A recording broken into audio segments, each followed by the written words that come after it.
Bolsonaro dehors, génocide. La joie et l'espoir des supporters de Lula après qu'un juge de la Cour suprême ait annulé sa condamnation très controversée. L'ex-chef de l'État, qui avait déjà été libéré en 2019, redevient donc éligible.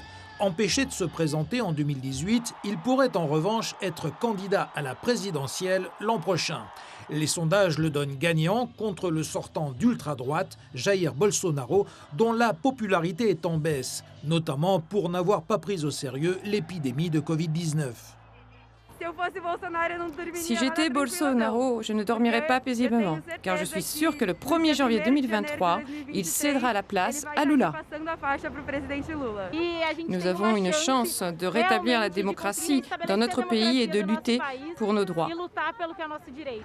Mais Jair Bolsonaro, lui, garde un espoir, que l'annulation de la condamnation de Lula soit invalidée par l'Assemblée plénière de la Cour suprême. Il accuse le juge qui a décidé cette annulation initiale d'être partisan.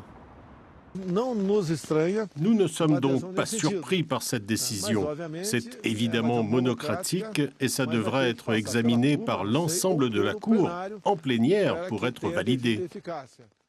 En cas de validation, Lula devrait repasser à terme devant un tribunal fédéral de Brasilia.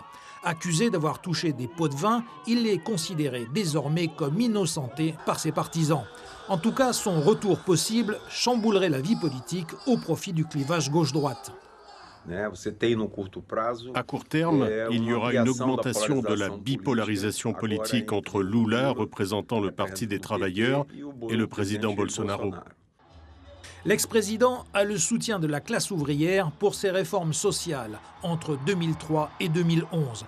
En revanche, il subit la forte hostilité d'une partie de l'électorat et des milieux d'affaires. L'annonce de l'annulation de sa condamnation a même fait chuter la bourse de Sao Paulo.